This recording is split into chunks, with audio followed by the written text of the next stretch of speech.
आंबेगावमध्ये अंगणवाडी सेविकेवर झालेल्या कारवाईवरनं शरद पवारांच्या राष्ट्रवादीचे खासदार अमोल कोल्हे यांनी संताप व्यक्त केलेला आहे। तसंच चोर सोडून संन्याशाला फाशी देण्याचा हा प्रकार असल्याचंही अमोल कोल्हेंनी म्हटलंय।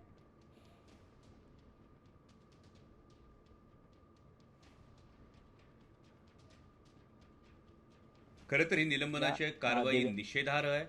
चोर सोडून संन्याशाला फाशी देण्याचा हा प्रकार आहे आणि अशी कारवाई करणाऱ्यांनी आधी 11 शिट्ट्या देऊन जे हरभरे, वाटाणे आणि काबुली चणे शिजत नाहीत ना ते आधी खाऊन दाखवावे। या भगिनीवर कारवाई करण्याआधी हे जे कोणी ठेकेदार आहेत, हे जे कोणी पुरवठादार कंत्राटदार आहेत, ते पुरवठादार कंत्राटदार आणि या शालेय पोषण आहाराच्या साहित्याच्या गुणवत्तेची तपासणी करणारे अधिकारी यांच्यावर आधी कारवाई करण्यात यावी अशी मी माननीय मुख्यमंत्री महोदयांना विनंती करतो। आणि मग त्यानंतर हे जे काही शिस्तभंग आणि इतर जे कागदी घोडे आहेत हे त्यानंतर नाचवावेत अशी माझी कळकळीची विनंती आहे।